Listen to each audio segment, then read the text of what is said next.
Mill's Utilitarianism, Chapter 2. Again, defenders of utility often find themselves called upon to reply to such objections as this, that there is not time previous to action for calculating and weighing the effects of any line of conduct on the general happiness. People sometimes say, well, if utilitarianism is correct, then people have to stop and think about what decision will lead to the greatest happiness. And no one has time to make decisions only after stopping and thinking through this. Mill replies, this is exactly as if anyone were to say that it is impossible to guide our conduct by Christianity, because there is not time on every occasion on which anything has to be done to read through the Old and New Testaments. Magnificent response. He says the argument against utilitarianism, that we don't have enough time to think through the consequences of our actions before we decide, at least not often enough to follow the theory of utilitarianism. This objection has the same structure as a really stupid argument, which we recognize is a really stupid argument. In logic class terms, Mill is giving here a counterexample. He's giving an argument that has the same pattern as the argument his objectors use, the people who object to his utilitarianism. And it's an argument structure that has a false conclusion and true premises. So it's a bad argument. The argument goes, people who follow Christianity are drawing their moral principles from the Bible, and no one has time to read through the whole Bible before they make just any decision. Therefore, you can't follow the principles of Christianity. This is absurd. What you do is you start with what you know, and you go back to consult the source of that knowledge. You start with what you know, what you have already learned about what these principles teach, what the source of these principles teaches. You start with what you know. In the case of Christian life, you start with what you know about the Bible. And you go back when you can and when you must to study the Bible. But by all means, you don't stop and read the entire Bible every time you make a decision. And with utilitarianism, you don't stop and review the principles of greatest happiness and think through what the consequences of your actions are going to be before you make just any decision, because that's ridiculous. You are allowed to think, and you are allowed to go with what you have already learned. And particularly in the context of empiricism, you are allowed to draw from human experience. Imagine if someone were to say, I am an empiricist. I think knowledge comes from experience, which is what an empiricist is. And as an empiricist, I reject the science textbooks. As an empiricist, I reject all authority as sources of knowledge, including the authority of the scientists. I will only believe what I have established in my own personal experience. Now, this is absurd. Of course, an empiricist is willing to correct a scientist's theories. The occasional scientific theory is corrected. An empiricist is willing to have scientific theories tested. An empiricist wants some people, if no one else, the scientists themselves, to test their theories. But an empiricist, if he's sensible, is going to take the well-established theories, the theories that have been established by the prior experience of others. He's going to take those theories and presume that they are correct as a working assumption going forward. This is what you do with empiricism. Empiricism does not mean each person begins again. Empiricism means you start with a presumption in favor of the theories that have been well established by everyone else's experience. And you move on from there, and you do refine and you do correct your theories if you must. Mill continues, the answer to the objection is that there has been ample time, namely the whole past duration of the human species.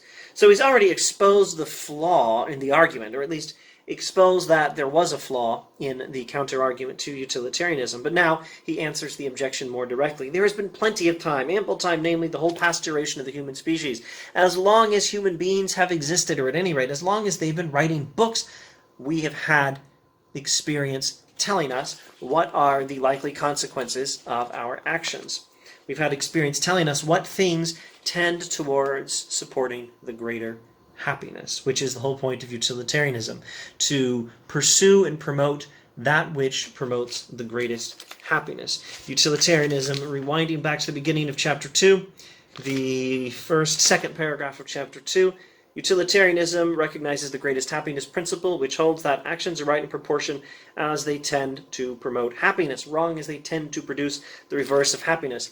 And we have thousands of years of human experience and thousands of pages of books tens of thousands, hundreds of thousands of pages of books testifying in human experience what sort of things lead to happiness and what not. During all that time, mankind have been learning by experience, Mill says, the tendencies of actions, on which experience all the prudence as well as all the morality of life are dependent. People talk as if the commencement of this course of experience had hitherto been put off, and as if at the moment when some man feels tempted to meddle with the property or life of another, he had to begin considering for the first time whether murder and theft are injurious to human happiness, which is absurd. We've had plenty of human experience testifying as to the effects on happiness of murder and theft. Even if you did have to consider it, even then, Mill says, I do not think that he would find the question very puzzling, but at all events, the matter is now done to his hand. It's an answer. There is an answer to his question already given in human experience. It is truly a whimsical supposition, Mill continues, that if mankind were agreed in considering utility to be the test of morality, they would remain without any agreement as to what is useful, and would take no measures for having their notions on the subject taught to the young and enforced by law and opinion. There is no difficulty in proving any ethical standard whatever to work ill if we suppose universal idiocy to be conjoined with it. Yes, if you expect everyone to be stupid, utilitarianism is going to be a pretty lousy ethical theory. And if you assume everyone's going to be stupid, so is every other ethical theory. But on any hypothesis short of that assumption of universal stupidity, mankind must by this time have acquired positive beliefs as to the effects of some actions on their happiness. The beliefs which have thus come down are the rules of morality for the multitude, and for the philosopher until he has succeeded in finding better, just as for a scientist. The established theories are presumed correct in most cases. You may have your rational doubts about some, and you should check some if you're a scientist, and refine the theories you've got, maybe come up with some new theories, correct a few theories if it turns out a few are wrong. But for most people, begin with the established theories. You'll never need to move on from there. And even for most scientists, you begin with the established theories, at least for the most part, until you succeed in finding better and demonstrating them with experience. And what I can say, what you understand me, I hope you understand me to be saying here about science, Mill is now saying about ethics, because he is an empiricist with morality. The beliefs which have thus come down are the rules of morality for the multitude, and for the philosopher, who parallels the scientist here, until he has succeeded in finding better. Skipping just a bit, it is a strange notion that the acknowledgement of a first principle is inconsistent with the admission of secondary ones. To inform a traveler respecting the place of his ultimate destination is not to forbid the use of landmarks and direction posts on the way. Skipping a bit, nobody argues that the art of navigation is not founded on astronomy, because sailors cannot wait to calculate the nautical almanac. Being rational creatures, they go to sea with it ready calculated. And all rational creatures go out upon the sea of life with their minds made up on the common questions of right and wrong, as well as on many of the far more difficult questions of wise and foolish. This is what we are supposed to do. We have inherited from moral experience a lot of useful rules, like do not murder and do not steal, and the golden rule, which Mill has touted just a few pages back, and principles on the importance of virtue, and one of the first principles strongly emphasized in Chapter 2, the principle that intellectual pleasure is superior to physical pleasure. We've inherited these rules from the past, and these turn out to be secondary principles. Mill's utilitarianism is a theory of first principles. It's the theory that what is right is what tends to promote the greatest happiness, and that happiness alone is the purpose of life. But this is a primary principle, is a first principle, or a set of two first principles perhaps, does not mean that there are no secondary principles. All the rules we've inherited from the past have some presumption in their favor.